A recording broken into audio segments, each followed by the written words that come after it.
আসসালামু আলাইকুম এভরিওয়ান, পদ্মার আড়ালে সবাইকে স্বাগতম। দেশ ও দেশের বাইরে যে যেখান থেকে আমার ভিডিও দেখছেন, আশা করি সবাই ভালো আছেন। আলহামদুলিল্লাহ, আমরাও ভালো আছি। আজকের ভিডিওটা আমি দুপুরে রান্না দিয়ে শুরু করেছি। আসলে যেহেতু রান্না করে বাইরে যাব, তো মাছ ভিজিয়ে রেখেছিলাম। এটাকে সুন্দর করে এখন পিস পিস করে কেটে নেব। কাটার আগে কিছু টিপস শেয়ার করতেছি। অনেক সময় দেখা যায় আমাদের ছুরিগুলা, যেগুলো আমরা মাছ মাংস কাটি, ওগুলা কেমন জানি ধারটা কমে যায়, কাটা হয় না, একবার দুইবার দিতে হয়। তো চাইলে ঝটপটভাবে এভাবে মকের উপর এভাবে ছুরিটাকে একটু ঘষাঘষি করলে একদম ধারালো হয়ে যায়। শিঙের সাথে দিলেও ধারালো হয়, কাটতে একদম ইজি হয়, ঝটপটভাবে কাটা যায়। আমি এভাবে করি, যখন কাটা যায় না তখন এভাবে ঝটপটভাবে করে তারপর মাছ মাংস সবগুলা কেটে নিই। অফ ক্যামেরায় মাছ কেটে ফেলেছি। কেটে সুন্দর করে ধুয়ে পরিষ্কার করে এখন লবণ, হলুদের গুঁড়া, মরিচের গুঁড়া দিয়ে মেখে এখন চুলায় একটু ফ্রাই বসিয়ে দিচ্ছি। ফ্রাই করে রান্না করা মাছটা আমার বাসায় কম খাওয়া হয়, এমনি কাঁচা খাওয়া হয়। বাট আজকে আমার ছেলের পছন্দের রান্না করতেছি। ও এভাবে পছন্দ করে মাছ একটু ফ্রাই করে রান্না করলে, সাথে আলু দিয়ে ঝটপট করে রান্না করে বাইরেও যাব। তো আলুগুলা ছুলে নিয়েছি, এখন কেটেও নিচ্ছি এভাবে লম্বা লম্বা করে। এটা হচ্ছে আমার মায়ের হাতের রেসিপি। ছোটোবেলায় আমরা অনেক খেয়েছি মাছের সাথে এভাবে চিকন লম্বা করে করে আলু দিয়ে, খেতেও অনেক মজা লাগে। আসলে আমার রান্না বান্না সব কিছু শেখা আমার মায়ের কাছ থেকে। বিয়ের আগে কখনো রান্না করিনি, বিয়ের পর আস্তে আস্তে যখন বড় বউ হয়ে এসেছে তখন তো রান্না নিজের উপরে পড়ে গেছে। তো যার কারণে মার কাছে ফোন করে করে শিখে নিতাম, এটা কীভাবে রান্না করব, এটা কীভাবে রান্না করব। তো মা ফোনে বলতো এইভাবে রান্না করো, ওইভাবে রান্না করো, তাহলে ঠিক হবে। তো প্রথম প্রথম রান্না করতে একটু কষ্ট লাগলেও পরে পরে করতে করতে আস্তে আস্তে অভ্যস্ত হয়ে গেছে। তো আমাদের পরিবারে আমি ছোট মেয়ে, কিন্তু শ্বশুরবাড়িতে গিয়ে বড় ছেলের বউ হয়ে আসলে বড় বউর দায়িত্ব বেশি।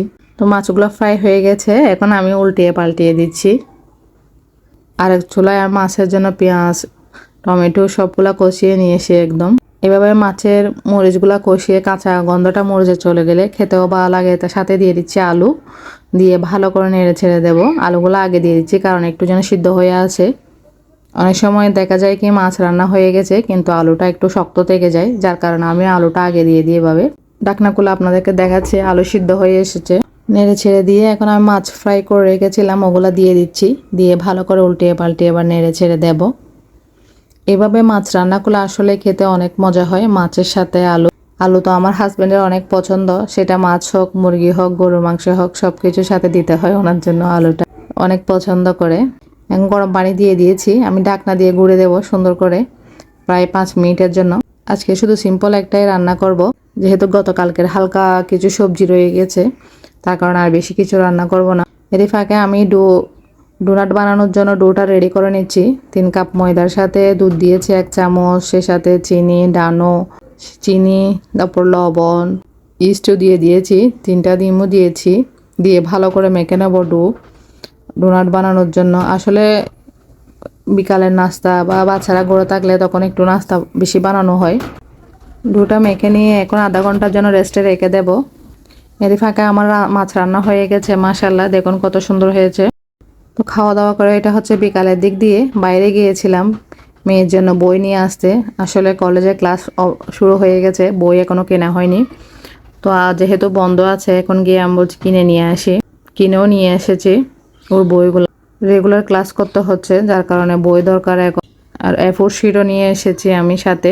আর এভাবে খাতার পুরা রিল নিয়ে এসেছিলাম, সাথে কলম নিয়ে এসেছি প্রায় 24টার মতো, যেহেতু 3 জনের কলম লাগে একসাথে। এই খাতাগুলো হচ্ছে আমি পুরা রিল কিনে নিয়ে নিই, 400-500 টাকা দিয়ে একটা কিনে একেবারে বাঁধাই নিয়ে আসি। এভাবে ফিন করে স্টেপলার দিয়ে ওরা 3 জনে মিলে ইউজ করে প্রায় 1-2 মাস চলে যায় আমার। কেন কি এই যে ছোটা খাতাগুলো কিনলে না বেশি দিন যায় না, তার কারণে ঘরে ইউজের জন্য এই খাতাগুলো একদম ভালো। আমি স্কুলের জন্য তো স্কুলতে কিনতে হয়, আর কলেজের জন্য ওকে বাইরে যেগুলা সুন্দর খাতা স্কুলে কলেজ লেখা আছে, ইউনিভার্সিটি লেখা আছে, ওই খাতাগুলো নিয়ে দিই, এগুলো ঘরে ইউজ করার জন্য।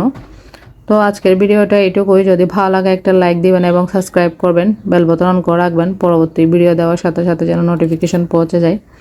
ভালো থাকবেন, সুস্থ থাকবেন, আল্লাহ হাফেজ।